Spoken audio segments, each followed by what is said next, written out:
사복음서 가운데 이 누가복음은 다른 복음서에서 다루고 있지 않는 예수님의 어린 시절에 관해서 다루고 있습니다. 어제 우리가 예수님의 유아기에 있었던 이야기에 이어서 오늘 본문은 예수님의 소년 때의 이야기를 함께 기록하고 있습니다. 어제 살펴본 대로 예수님의 부모였던 요셉과 마리아는요, 모세 율법을 충실히 준수하는 그러한 경건한 가정이었습니다.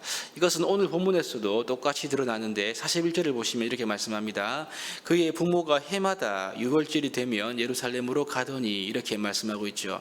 요셉과 마리아는 아시다시피 갈릴리 나사렛 사람입니다. 그런데 이들이 매년 유월절을 지키기 위해서 갈릴리 나사렛에서 저 멀고 먼 유대 예루살렘까지 약 3, 4일이 걸리는 긴 거리를 해마다 여행하면서 예루살렘에 갔다고 이렇게 기록을 하고 있습니다. 신명기 16장에 보시면 유대인 남자들은 해마다 하나님이 택하신 곳에 가서 3번의 절기를 지키라 이렇게 말씀하는데, 그 절기는 유월절과 오순절과 초막절입니다. 그런데 이것이 시간이 점점 흐르면서 이제 유월절에만 이들이 이제 성전의 축제로 모여서 함께 지켰고요. 이제 여기에는 남자뿐만 아니라 낮 시간이 흐르면서 여성도 들어오게 되었고 또 어린 아이까지 허용되었다고 합니다. 그렇기 때문에 본문에 보시면 해마다 유월절 되면 요셉뿐만 아니라 아내인 마리아와 더불어서 당시의 어린이에 해당하는 소년 예수님까지 포함해서 온 가족이 함께 지금 유월절을 지키기 위해서 이제 갈리 나사렛에서 예루살렘까지 갔다 이렇게 기록을 하고 있습니다. 오늘 본문의 이 스토리는 이 예루살렘에 갔던 바로 그때 생긴 에피소드를 다루고 있는데요. 누가는 이 본문의 이야기가 일어나기 전에 먼저 예수님의 나이에 대해서 분명하게 언급을 하는데, 당시 나이가 몇 살입니까? 41절에 보시면 12살이었다 그렇게 기록을 하고 있습니다. 만으로 12살이면요 우리 한국의 나이로 본다면 초등학교 6학년 때의 그런 나이로 우리가 보면 되는데, 바로 이 어린 시절에 예수님이 부모를 따라 이제 예루살렘에 갔다 그렇게 우리가 보시면 됩니다.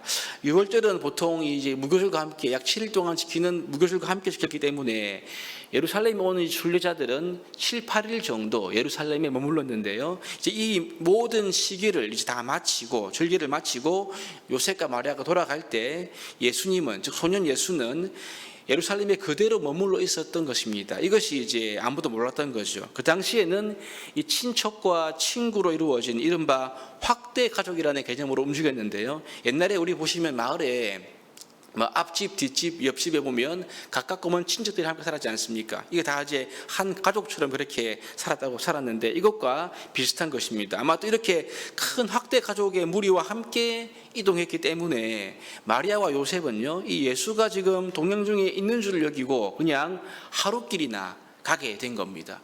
하루가 지나 보니까 친족과 아는 자 중에 아무리 봐도 아들이 보이지가 않는 거죠. 얼마나 놀랬겠습니까? 그래서 잃어버린 그 부모의 그 놀란 마음을 가지고 아들을 찾기 시작하는데 하는 수 없이 찾으면서 예루살렘으로 돌아오게 되었습니다. 하루길을 왔으니까 하루길을 다시 돌아오게 된 거죠. 그래서 사흘 후에 요셉과 마리아는 이 예수님을 성전에서 찾았다 이렇게 말씀을 합니다. 여러분, 아직까지 소년에 불과한 예수가 성전에서 있는데 선생들 중에 함께 앉아서 듣기도 하고 또 묻기도 하며 대화를 하는데요, 사람들이 예수의 이 지혜에 대해서 놀랍게 여겼다 그렇게 오늘 성경은 기록을 하고 있습니다.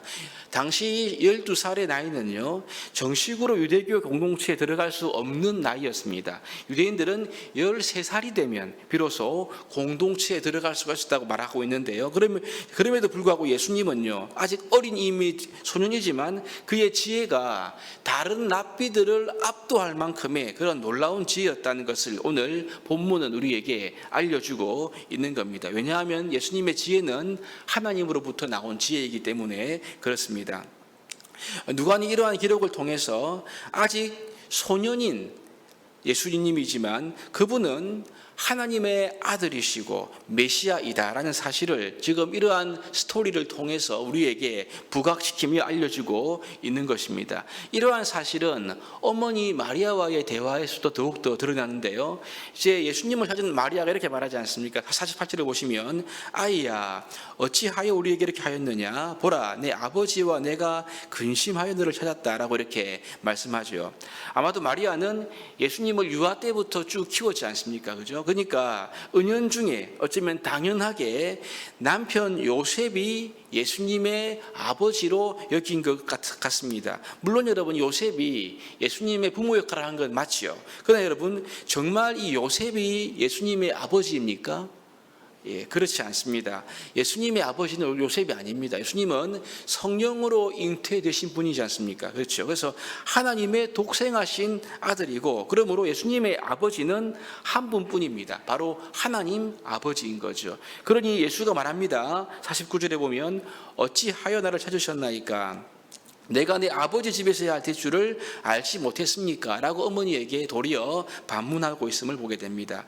지금 예루살렘 성전을 가리켜 내 아버지의 집, 요셉이 아버지가 아니라 내 아버지의 집에 내가 있다라고 예수님이 말씀하고 있는 거죠. 이 말은 지금 12세의 소년 예수님은요, 그가 이미 스스로 하나님의 아들이라는 정체성을 가지고 있었다는 것을 우리들에게 보여주고 있는 그러한 말씀입니다.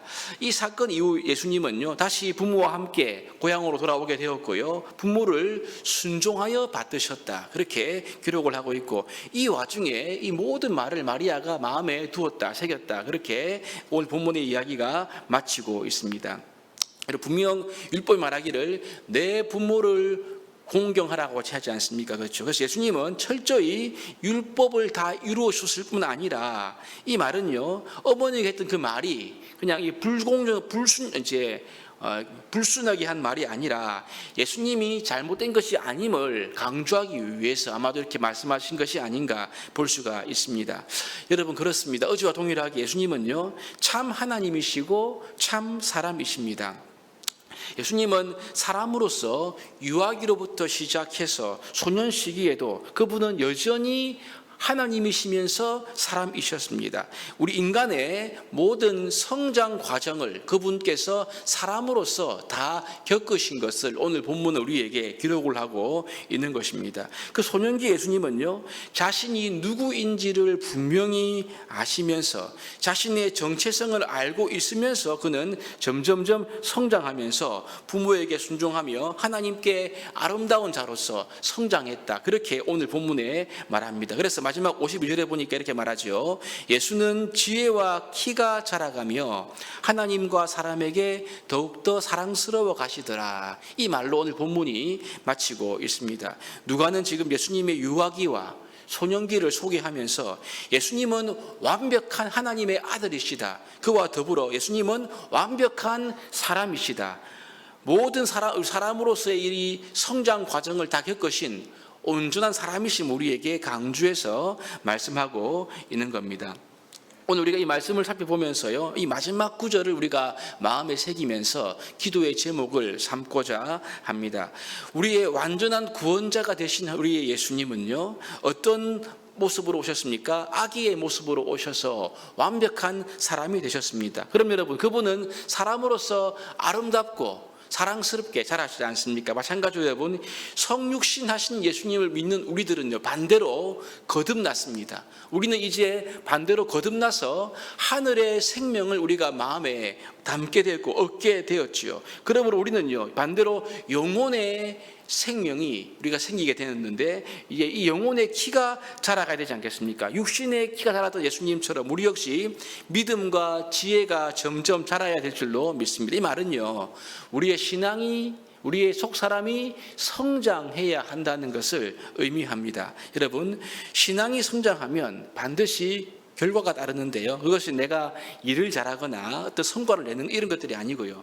예수님처럼 하나님과 사람에게 점점 더 사랑스러워가는 모습이 아닌가. 왜냐하면 하나님을 점점 더 크면서 성장하면서 닮아가기 때문에 그런 것입니다. 이 새벽에 우리에게 믿음과 지혜가 그냥 정체되어 있는 것이 아니고요.